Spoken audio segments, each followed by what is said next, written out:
Good morning students, welcome to my channel.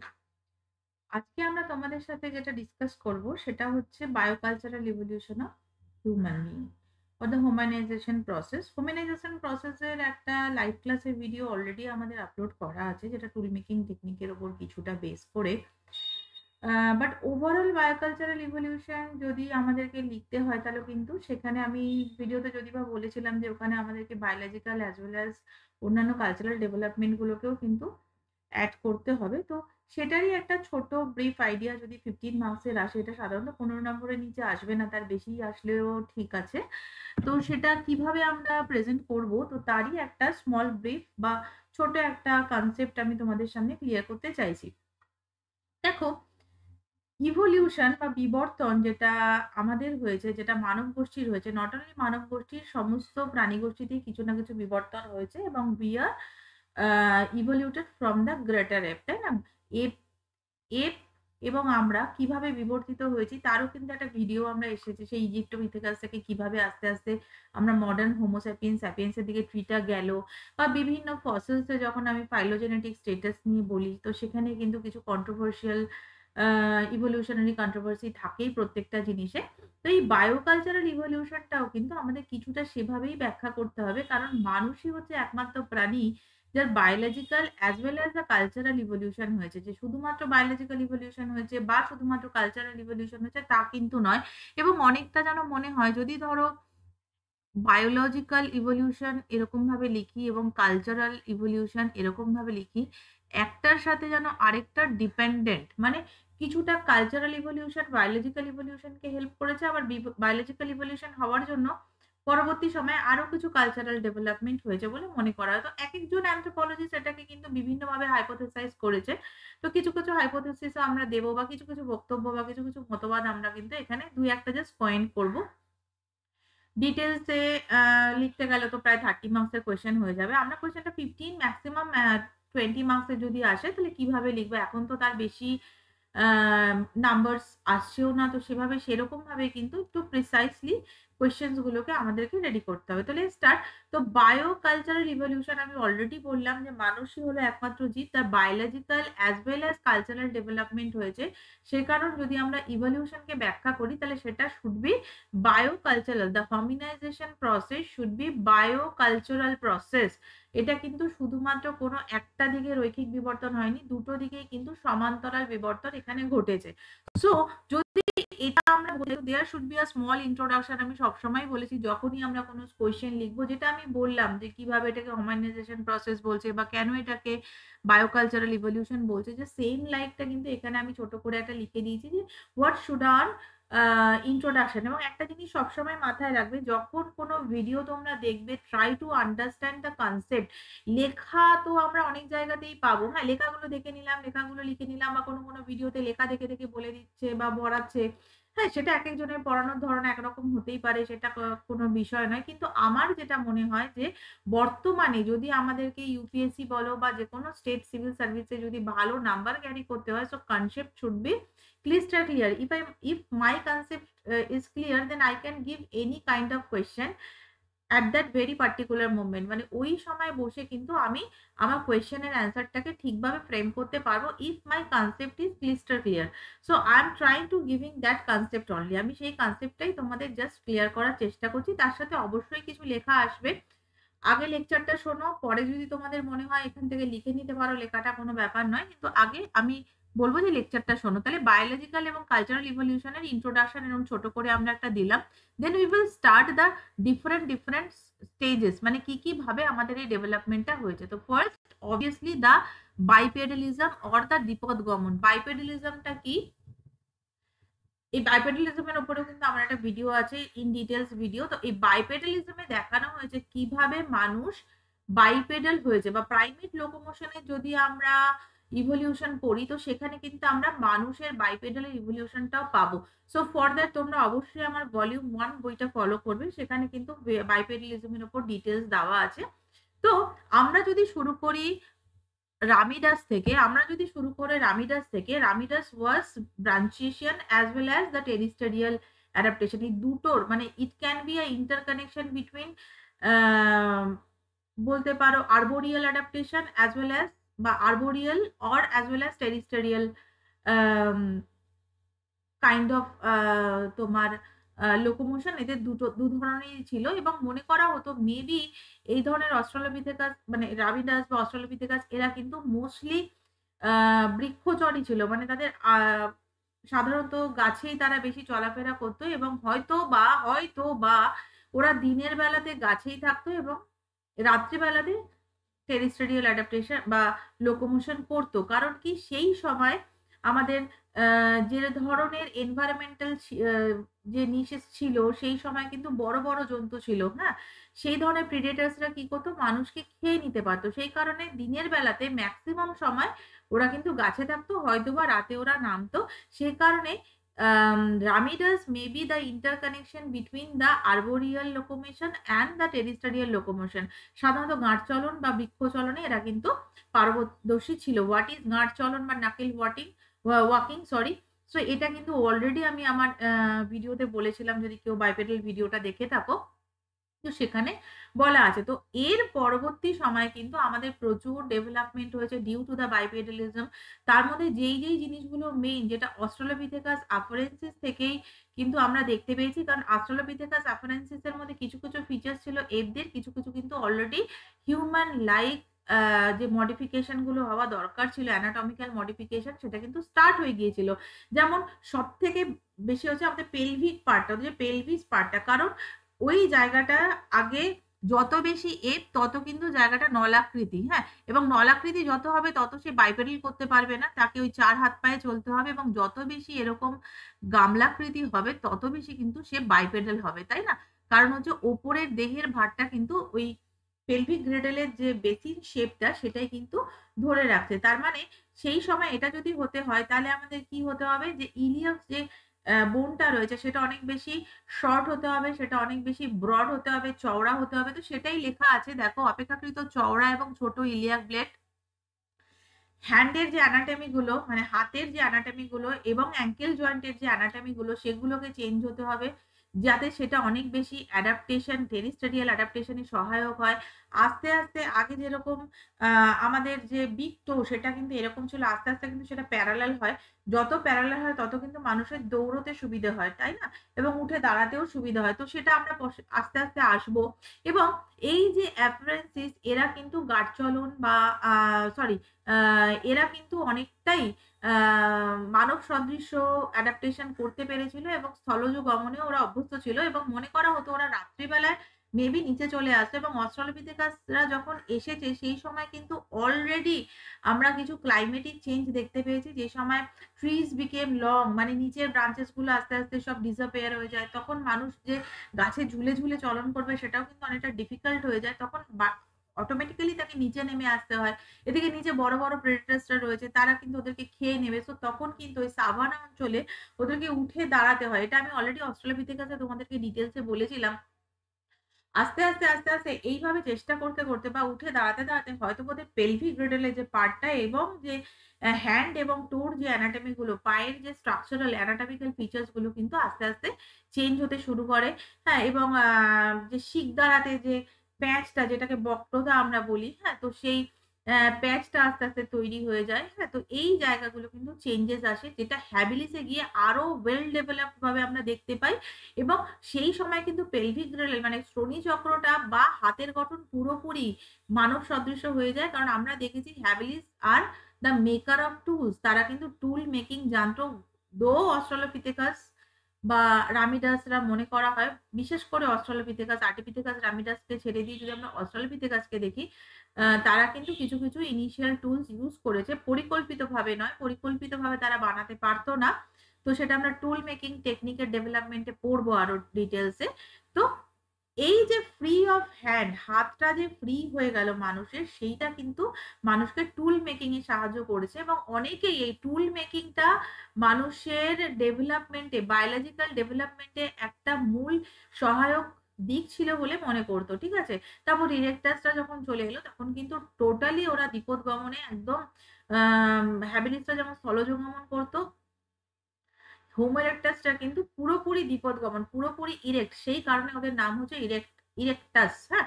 পুরোপুরি দ্বিপদগমনের অভিযোজিত যে ধরনের দেহ কাঠামো দরকার সেটা হয়ে গিয়েছে। তো আমরা যদি দ্বিপদগমনের ডেভেলপমেন্ট বলি এইভাবে করে উই ক্যান গিভ। এবং এটার জন্য বেশ কিছু অ্যানথ্রোপোলজিস্ট বা বেশ কিছু বায়োলজিস্ট কিন্তু বা প্যালিওঅ্যানথ্রোপোলজিস্ট তারা কিন্তু আমাদের কাছে কিছু কিছু হাইপোথেসিস দিয়েছিলেন। আমরা ডারউইনকে সবার আগে পড়বো, কারণ ডারউইন কি বলেছিলেন যে ক্লাইমেট চেঞ্জ করেছে হয়, ক্লাইমেট চেঞ্জের জন্য হিউম্যান যে আর্চ তৈরি হয় সেই আর্চের জন্য কিন্তু সে নিজেকে চেঞ্জ করে এবং স্ট্রাগল ফর এক্সিস্টেন্স। তাহলে ক্লাইমেট চেঞ্জ হয়ে গেল, ট্রিজ বিকেম লং, সাভানা তৃণভূমি অঞ্চল শুরু হয়ে গেল, ঘাসেস গুলো লং লং গ্রাসেস আর দেয়ার। তো মানুষ তখন গাছে চলাফেরা করতে পারছে না, তাদের ক্রাইসিস হয়ে গেল ফুডের।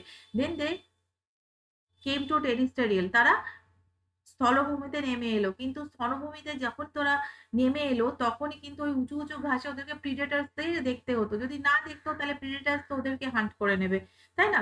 সেই যে একটা এনভায়রনমেন্টাল অ্যাডাপ্টেশন ওদের দরকার পড়লো, এবং ডারউইন যেটা বলেছিল স্ট্রাগল ফর এক্সিস্টেন্স এবং সার্ভাইভাল অফ দ্য ফিটেস্ট, এবং মানুষ সেখানে সার্ভাইভ করলো। আস্তে আস্তে তারা পুরোপুরি টেরিস্টেরিয়াল যে অ্যাডাপ্টেশন সেটাকে, লোকোমোশনটাকে ওরা অ্যাডাপ্ট করলো। এবং কি হলো, চলাফেরার জন্য হাতের ব্যবহারটাকে কমাতে শুরু করলো, কারণ এরকম ভাবে উঠতে শুরু করলো। আস্তে আস্তে দেখলো যে পশুকে মারতে গেলে গাছের ডালকে ধরতে হচ্ছে, তাকে দিয়ে মারতে হচ্ছে, বড় বড় পশুর হাড় দিয়ে মারতে হচ্ছে, কিছুটা হলেও মারা যাচ্ছে। ওরা কিন্তু তখনও বিগ গেম হান্টিংটা জানতো না, হয়তো বড় বড় প্রেডেটার্সরা কিছু শিকার করে গেছে সেগুলোকেই খেত, সেখানে দাঁতের গঠনটা ওদের ডিফারেন্ট ছিল। পরে নিজেরা যখন টুল বানাতে শিখলো, শিকার করে খেতে শিখলো, সফট মিট যখন খেতে পারলো, পরে আগুনের ব্যবহার হলো, তো দাঁতের গঠনের পরিবর্তন আসবে। সো এটাও কিন্তু আমাদের একটা চেঞ্জেস এর মধ্যে আসবে। তাহলে এইভাবে আস্তে আস্তে ওরা যখনই হ্যান্ড ফ্রি হয়ে গেল, দেন ওরা টুল মেকিং স্টার্ট করে দিল। এটা বলেছিলেন ডারউইন হাইপোথেসিস। ঠিক আছে, লাভজয়ও আমাদের সামনে একটা এই নিয়ে লাভজয়ের সম্বন্ধে আমরা বলেছি যে কেন লাভজয়টা কিন্তু খুব ইম্পর্টেন্ট, বিভিন্ন জায়গায় আমরা পড়েছি, অস্ট্রালোপিথেকাস হোমোরেক্টাসের ক্ষেত্রেও দেখে নেবে ভিডিওগুলো। তো উনি কি বলেছিলেন যে প্রথমে তো হান্টিং গ্যাদারিং সোসাইটি অবভিয়াসলি ছিল, তো হান্টিং গ্যাদারিং সোসাইটিতে টিল দা অস্ট্রালোপিথেকাস বা তার পরবর্তী সময়ে আমরা দেখেছিলাম যে dichotomy in the human anatomy was very strong. মানে মানুষের যে শারীরিক গঠনে স্ত্রী পুরুষের ভেদাভেদ, হ্যাঁ, যতক্ষণ চাষবাস না এসে ততক্ষণ প্রচুর প্রচুর স্ট্রং ছিল, চাষবাসের পরেও স্ট্রং হয়, কিন্তু মহিলারা একটু মেদবহুল হয়ে যায় এবং তখন অনেক বেশি রিপ্রোডাকশন ওদের ক্ষেত্রে অনেক বেশি প্রাধান্য পায়। পরবর্তী ইয়েতে আমি বলছি সেটাই। তো এই যে ডাইকোটমি তৈরি হলো, স্ত্রী পুরুষের যে দৈহিক ভেদ যে তৈরি হলো, উইচ ব্রিংস কি করলো, পুরুষরা তৈরি হলো পেশিবহুল এবং শিকার সংগ্রহের সঙ্গে নিজেদেরকে কি করলো, জড়িয়ে নিল। এবং females are more adapted in child rearing বা রিপ্রোডাকশন বলতে পারো, যে শিশুকে জন্ম দেওয়া এবং তাকে প্রতিপালন করার ক্ষেত্রেই মহিলারা বেশিভাবে নিজেদেরকে ইনভলভ করে ফেললো। তাহলে এইবার শুরু হলো এই যে শিকার করা, মহিলারা কিন্তু শিশু প্রতিপালন করছে, তাহলে শিকারটা মেলদেরকে আরো বাড়াতে হবে। For that requirement of tools getting increased, মানে ইনক্রিজ করলো। দেন হাতকে তাহলে হাতিয়ার তৈরির জন্য ফ্রি করতে হবে, তাহলে হাতকে কাজে লাগানো আরো বেশি ভাবে শুরু হয়ে গেল। তাহলে আস্তে আস্তে চলাফেরার ক্ষেত্রে যে নাকেল ওয়াকিংটা ওরা করতো তাও বা সেটাকে বন্ধ করে দিল এবং তাতে দ্বিপদ গমনে অভ্যস্ত হয়ে উঠলো। তাহলে this is the hypothesis given by Lovejoy, যেটা আমাদেরকে লাভজয় বলেছিলেন। এছাড়া ডেভিস কিন্তু ক্লাইমেট চেঞ্জ এবং ডারউইনিয়ান মতবাদের সঙ্গে অনেক বেশি অ্যাটাচড ছিলেন, এবং ওই একই কথা উনি বলেছেন যে আবহাওয়ার পরিবর্তনের জন্য সাভানা তৃণভূমি যখন এসে গেল, সেখানকার এনভায়রনমেন্টাল নিশে মানুষকে অ্যাডাপশন করতে হলো এবং মানুষ বিকেম বাইপেডাল। ওকে, তাহলে বাইপেডালের ক্ষেত্রে কিন্তু এই ঘটনাগুলো আমরা বাইপেডালের জন্য দায়ী বলতে পারি, এবং এই সেম ঘটনাগুলো কিন্তু দাঁতের ক্ষেত্রেও অ্যাপ্লিকেবল। তাহলে আমি কি দেখলাম যে যখনই মানুষ একদম ইনিশিয়াল স্টেজে বড় বড় প্রেডেটার্সরা যেগুলোকে শিকার করে যেত সেগুলোর যে হাড় গোড় এসব পড়ে থাকতো বা ওই বোন জুস এসবই হয়তো খেত, তো সেই সময় ওদের ফুড হ্যাবিটটাও সেরকম ছিল। তার ফলে দাঁতের যে গঠনটা কিছুটা ছিঁড়ে খাওয়া এই ধরনের টাইপের দাঁতের গঠন ছিল, কিন্তু দাঁতের গঠন যত বেশি নিজেকে বিবর্তিত করতে শুরু করলো, কালচারাল বিবর্তন হতে শুরু করলো, আগুনের ব্যবহার আসলো, এর গঠনের পরিবর্তন এলো, ইউ শেপড হয়ে গেল, প্যারাবোলিক হয়ে গেল দাঁতের গঠন। ঠিক আছে, তাহলে এই ক্ষেত্রে কিন্তু আমরা বলতে পারি যখন রামিডাসটা ছিল তখন আমাদের যে ইনসিজার পার্টটা আস্তে আস্তে গ্র্যাজুয়ালি ডিক্রিজ করছিল, হ্যাঁ, এবং এনামেলের যে পুরো কোটিংটা ছিল সেটাও আস্তে আস্তে কিছুটা কমেছিল, বা ক্যানাইন টেথটা আস্তে আস্তে ছোট হয়েছিল রাদার দ্যান দ্য প্রিভিয়াস যে সমস্ত হিউম্যান অ্যানসেস্টার ছিল তাদের থেকে অনেকটা যেন শিম্পাঞ্জি, প্রেজেন্ট শিম্পাঞ্জিদের মতন হয়ে গেল। দেন এফারেন্সিস এলো, আমরা কি দেখেছি এফারেন্সিসের অলরেডি অ্যানাটমিক্যাল ফিচার্স বিপদগমনের জন্য অনেকটাই অ্যাডাপ্টেড হয়ে গিয়েছিল, কারণ ওরা দুটোই করতো, খুব ভালোভাবেই করতো, ঠিক আছে, বিপদগমন পুরোপুরি করতো না, বাট স্থলজ অভিযোজন, স্থলজ লোকোমোশন ওরা করতে পারতো। ওরা কিন্তু মানুষ এবং দু ধরনের যে ফিচার্স, অ্যানাটমিক্যাল ফিচার্স ওদের মধ্যে ছিল, কিন্তু দাঁতের গঠনটা কিছুটা যেন ছোট ক্যানাইন ওদের ছিল, কোথাও কোথাও আবার রোবাস্টদের ক্ষেত্রে কিছুটা বড় ক্যানাইন ছিল। There were variation among their dental pattern, হ্যাঁ, এবং ইনসিজারটা অবভিয়াসলি গ্র্যাজুয়ালি কমতে কমতে কিছুটা হিউম্যান লাইক হয়ে গেল। দেন কেম টু দ্য হ্যাবিলিস, ওরা কিন্তু প্রায় মানুষের মতন দাঁতের গঠন করে ফেলো। ইরেকটাসদের আরো বেটার হয়ে গেল, কারণ ইরেকটাস নোন দা, তোমরা এখানে কিন্তু বাড়াতেই পারো। হুম, হ্যাঁ, ইরেকটাস অলরেডি কি শিখে গেছে, আগুনের ব্যবহার শিখে গিয়েছে। সো আগুনের ব্যবহারের ফলে ওরা মাংস পুড়িয়ে খাচ্ছে, তো মাংস পুড়িয়ে খাওয়ার জন্য ওদের দাঁতের যে ছিঁড়ে নেওয়া বা সবেল শেপ যে ইনসিজার, সেগুলো আস্তে আস্তে কমতে শুরু করলো। সো এই জায়গাগুলো ইউ ক্যান গিভ।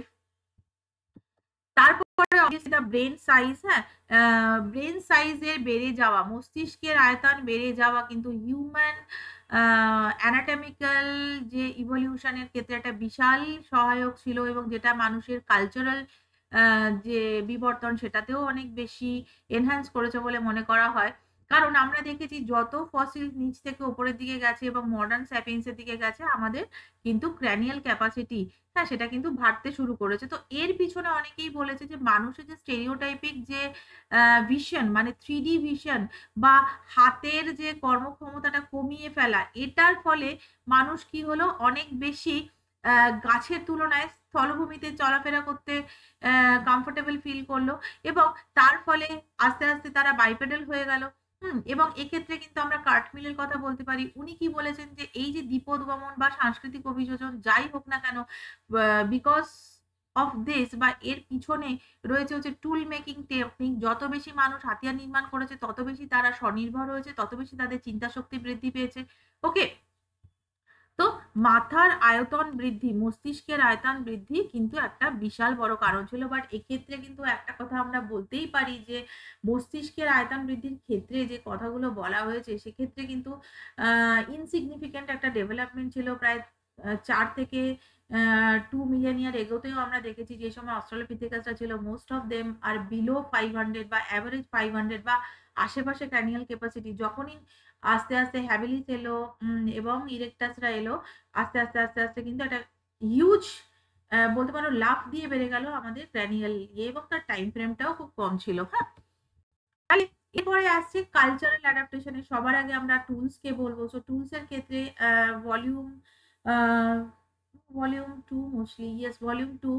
অ্যান্ড আমাদের যদি কোয়েশ্চেন আনসার বইটা দেখো, তো সেখানে আমি দেখি যে যখন প্লিওসিন মানে প্লায়োসিনে যখন রামিডাস ছিল, রামিডাসদের কিন্তু সে ধরনের কোনো কালচারাল আচরণ বা কোনো ধরনের নিদর্শন সে অর্থে পাওয়া যায়নি, এবং ওরা যে হাতিয়ার বানাতে পারতো না সে ব্যাপারেও প্যালিওঅ্যানথ্রোপোলজিস্টরা অলমোস্ট শিওর।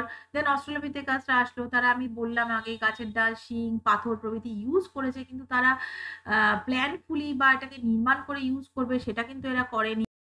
কিন্তু হোমো হ্যাবিলিস, হ্যাঁ, হোমো হ্যাবিলিসরা আস্তে আস্তে অনুন্নত পাথর হাতিয়ার বানিয়েছে, তো তার টেকনিক নিহাই পাথর, হাতুড়ি পাথর এগুলো ইউজ করতো। দেন ইরেকটাস, হ্যাঁ, তারা কোর টুল বানিয়েছে, তারা এই ধরনের হাতিয়ার, ক্ল্যাকটেনিয়ান প্লেট চলে এসছে তখন, হ্যাঁ, লেভালুয়েশন প্লেট চলে এসছে, ঠিক আছে। দেন আর্কেকরা এলো, তারা কিন্তু প্লেট টুলসটা অনেক বেশি ইউজ করতে শুরু করলো। মুসেরিয়ান কালচার এসে গেল, লেভালুয়েশন কালচার চলে এলো, আগের কালচার গুলো থাকছেই, কোনোটাই কিন্তু বাদ দেওয়া যাচ্ছে না। দেন নিয়ান্ডারথাল কেম, এরাও কিন্তু মুসেরিয়ান কালচারের, আমরা জানি যে নিয়ান্ডারথালরাই এদের আবিষ্কর্তা ছিলেন বলে। হ্যাঁ, দেন হোমোস্যাপিয়েন্স কেম, হোমোস্যাপিয়েন্স স্যাপিয়েন্স যারা এলো তারা কিন্তু নিওলিথিক এজে চলে এসছে, এবং অবভিয়াসলি ব্লেড চোখলা মানে ব্লেড প্লেট টেকনিক অনেক বেশি বেড়ে গেল, এবং তারা গ্রাইন্ডিং পলিশিং টেকনিকটাকে শিখে ফেললো। তাহলে এই যে হাতিয়ারের একটা ব্যবহার এবং তার মাধ্যমে নিজেদেরকে কিছুটা ডিপেন্ডেন্ট করে তোলা, হ্যাঁ, এবং যখনই নিওলিথিক এলো তার ফলেই কিন্তু আমরা দেখবো যে এটার সাথে সাথে চাষবাস এলো। আগুনের ব্যবহার হোমো ইরেক্টাস থেকেই চলে এসছে এবং 1.6 মিলিয়ন ইয়ার এগোতে তোমরা যদি হোমো ইরেক্টাসের ভিডিও দেখো আরো ডিটেলসে ওখানে দেওয়া আছে। পিনাকল পয়েন্টে আমরা দেখেছি যে এটার এভিডেন্স প্রথম পাওয়া গিয়েছিল, মানুষ আগুনের ব্যবহার করেছে এবং হোমো ইরেক্টাসরা যখনই আগুনের ব্যবহার করলো তাদের খাবারের অভ্যেসে একটা পরিবর্তন আসলো, ডাইজেস্টিভ সিস্টেমে পরিবর্তন এলো, হ্যাঁ, দাঁতের গঠনে পরিবর্তন এলো এবং অবভিয়াসলি যেহেতু তারা খাবারটা অনেক বেশি হজম করছে এবং ঠিকঠাকভাবে শরীরে সেটাকে কাজে লাগাচ্ছে, তো তাদের মস্তিষ্ক আয়তন এবং অন্যান্য অ্যানাটমিক্যাল ডেভেলপমেন্ট গুলো কিন্তু হতে শুরু করলো। ইভিনিং টাইমে আগুন জ্বালিয়ে তারা নিজেদের মধ্যে সময় স্পেন্ড করতে শুরু করলো, তো একটা কালচারাল এবং সোশ্যাল লাইফ তৈরি হলো। হ্যাঁ, প্রাণীদের, বন্য প্রাণীদের হাত থেকে নিজেদেরকে সুরক্ষা করতে পারলো। এছাড়া এই সময় যে ক্লাইমেটিক কন্ডিশন ছিল, শীত থেকে নিজেদেরকে বাঁচাতে শুরু করলো। আস্তে আস্তে মনের ভাব প্রকাশ করতে শুরু করলো, and then became language development. ল্যাঙ্গুয়েজের একটা ডেভেলপমেন্ট হলো, কারণ ওই সময় থেকেই আমরা দেখেছি টেম্পোরাল পার্ট, ব্রোকাস পার্ট, হ্যাঁ, এবং রিঙ্গলিং পার্ট, যেটা আমাদের তোমার টেম্পোরাল ভাইরাসের মধ্যে রয়েছে, সেগুলো কিন্তু আস্তে আস্তে ডেভেলপ হতে শুরু করলো, which indicate that man maybe সেই সময় কিছু কিছু সাংকেতিক ভাষা ইউজ করেছে এবং slowly slowly they develop their language, হ্যাঁ, এবং আস্তে আস্তে ল্যাঙ্গুয়েজের ডেভেলপমেন্ট এলো। দেন কেম টু দ্য চাষবাস। 10 থেকে 12,000 বছর আগে আমরা জানি, এটা নিয়ে নিওলিথিক ভিডিওতে আমি আরো ডিটেলসে বলবো, যে যে এশিয়ার ওই জায়গাতে মোটামুটি এর সূত্রপাত হয়েছিল। ওয়েন মানুষ চাষবাস শিখলো, অলরেডি পশুপালন তার আগে আমরা দেখেছি মেসোলিথিক থেকেই করতে শুরু করেছে, তো সেটাও তোমরা দিতে পারো পশুপালন একটা ডেভেলপমেন্ট হিসেবে। তো চাষবাস কিন্তু মানুষের মধ্যে জনসংখ্যা বৃদ্ধি করতে সহায়তা করলো, মানে তাদের যত বেশি জনসংখ্যা হবে তত বেশি চাষের কাজে লাগবে। চাষের জমির আশেপাশে বসতি, মানে কিছুটা স্থায়ী বসতি, হ্যাঁ, কিছুটা ওয়ার্ক ডিভিশন তৈরি হলো। কেউ কেউ চাষের জিনিসের জন্য হাতিয়ার বানাচ্ছে, কেউ কেউ চাষের জিনিস রাখার জন্য ঝুড়ি বানাচ্ছে। তারপরে পাত্রের চাহিদা বৃদ্ধি পেলো, চাষের উপযোগী হাতিয়ার বাড়লো, বাটার সিস্টেমে কাইন্ড অফ বাণিজ্য শুরু হলো এবং যেখানে ওরা থাকতো সেখানে সেই সমস্ত হাতিয়ারের যে মেটেরিয়াল পাওয়া যেত না, সেখান থেকে নিয়ে আসতে হবে, তো যোগাযোগের মাধ্যমটা, কমিউনিকেশনটা তৈরি হয়ে গেল। তো এইভাবে করে আস্তে আস্তে female become more involve with the child reproduction. মেয়েরা আরো বেশি চাইল্ড রিপ্রোডাকশন এবং বাড়ির কাজে নিজেদেরকে নিযুক্ত করে পড়লো। ফিমেল কথাটা কেন ইউজ করছি, কারণ এই কারণে রিপ্রোডাকশনের জন্য ওদের বডিতে কিছু ফ্যাট, হ্যাঁ, ফ্যাট বাড়তে শুরু করলো। তো এই জায়গাগুলো কিন্তু ডিটেলস চেঞ্জ হয়ে গেল এবং বলতে পারো এই কারণে এই চেঞ্জটাকে বৈপ্লবিকও বলা হচ্ছে। তো those are the basic biological and as well as আমি যদি বলি যে কালচারাল ইভলিউশন, যেটা মানুষ কিন্তু করতে সক্ষম হয়েছিল। তো এইখানে কিন্তু আমরা এটাও বলতে পারি যে এই ধরনের একটা, ধরো আমি যদি একটা ফ্লোচার্ট বানাই, ব্রেন সাইজটা বেড়ে গেল due to whatever, brain size বাড়লো, ধরো ব্রেন সাইজ বাড়ার জন্য টুল মেকিংটা দায়ী হতে পারে, ঠিক আছে, use of fire etcetera and etcetera, যার ফলে ব্রেন সাইজ বেড়ে গেল। ব্রেন সাইজ যখনই এলো, হ্যাঁ, তখনই কিন্তু আস্তে আস্তে কি এলো, এগ্রিকালচার এলো। আস্তে আস্তে এগ্রিকালচার আসার ফলে চাইল্ড রেয়ারিং এর প্রতি অনেক বেশি লোকে এমফোসাইজ দিতে শুরু করলো, হ্যাঁ, মানে ইনফ্যান্টের ডিপেন্ডেন্সি অন মাদার ইনক্রিজ করলো, which increases the mother child bond. Males are also take participate, মানে ছেলেরাও তখন ফিমেলদের কিছুটা হলেও সাহায্য করতো, যেটা কি করলো, মেল ফিমেল বন্ডকে ইনক্রিজ করলো। মেল ফিমেল বন্ড ইনক্রিজ করলেই কিন্তু এসে গেল তখনই ম্যারেজ, ফ্যামিলি প্যাটার্ন, দেন সোসাইটি। দেখো এইভাবে করে কিন্তু আস্তে আস্তে আস্তে আস্তে ডেভেলপমেন্ট গুলো শুরু হলো। তাহলে মেল ফিমেল বন্ড ইনক্রিজ হয়েছিল, এছাড়াও আর কি হয়েছিল, ডিভিশন অফ লেবারটা যখন হয়েছিল এই সব ক্ষেত্রে, হ্যাঁ, এর ফলে মেলরা ছিল মাস্কিউলার, তাহলে engage with hunting gathering, agriculture etcetera. ফিমেলরাও কিছুটা এগ্রিকালচার করেছে। ফিমেলস এরা কিন্তু অনেক বেশি এঙ্গেজ হয়ে গেল ফর চাইল্ড রিপ্রোডাকশনে। তাহলে এইভাবে করে বা হাউস হোল্ড,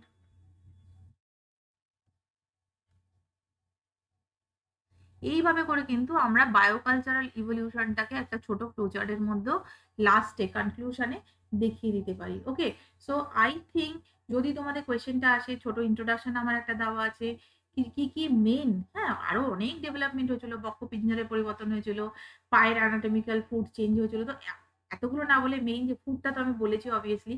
হ্যাঁ, তো এই যে মেইন ডেভেলপমেন্ট গুলো এবং কালচারাল ডেভেলপমেন্ট গুলো, সেগুলো দিয়ে কিন্তু আমরা হমিনাইজেশন প্রসেস বা বায়োকালচারাল ডেভেলপমেন্টকে ব্যাখ্যা করব। আই থিঙ্ক তোমাদের ভালো লেগেছে। ভালো লাগলে অবশ্যই শেয়ার করো, জানিও আমাকে আর কি ধরনের ভিডিও হলে তোমাদের বেটার লাগবে। Thank you.